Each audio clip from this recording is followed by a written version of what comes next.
Hello everyone! I'm back with another video, and for tonight's video ay i-share ko yung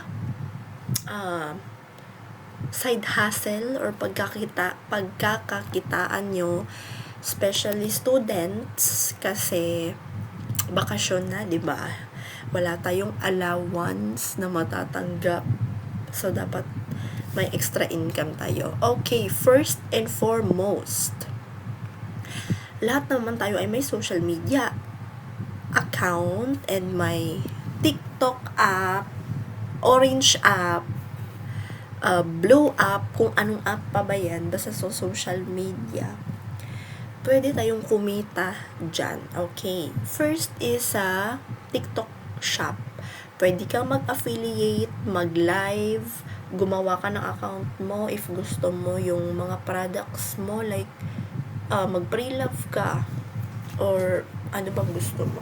Pero kung gusto mo namang mag-affiliate lang, gumawa ka ng account, kung naghahanap ng ID, pwede sa parents mo, sa siblings mo, sa lola mo, kung sino man, para lang may valid ID. And sa Orange app, pag sa Sibank kasi kailangan ng TIN ID ata yun, and bank account.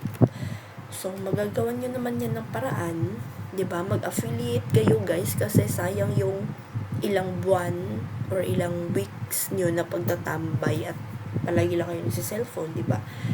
Next is earning apps. Ito talaga yung one of my source of income nung pandemic, hanggang sa naging online seller ako, TikTok affiliate, and then online teaching. Okay guys, so madami naman sa Play Store, sa App Store, kayo na lang maghanap. Meron din sa YT if gusto nyo ng legit. Also, ano pa ba? Sa Blue app, pwede kayong mag-vlog, magbenta, mag-share ng link sa TikTok. Then, pwede nyo i-share yung link sa Blue app, sa my day nyo, kung ano bang paraan nyo para kumita. Diba? And, syempre, work from home, VA, ano pa ba? Customs, ang tawag dun? Parang, sasagot ka ng call, hindi call center, basta customer chuchu, ganun, di ko sure.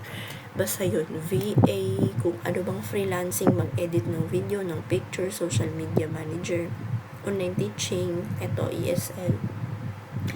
Guys, everything is in the internet, diba? Pwede nyo i-search, i-YouTube, i-Google, kung ayaw nyo magbayad ng mga seminar or parang training, pwede nyo namang matutunan, kasi sayang talaga yung panahon na wala kayong pasok, nandito lang kayo sa bahay, at syempre gusto natin ng pera, diba? So ito na yung chance nyo. Yun lang.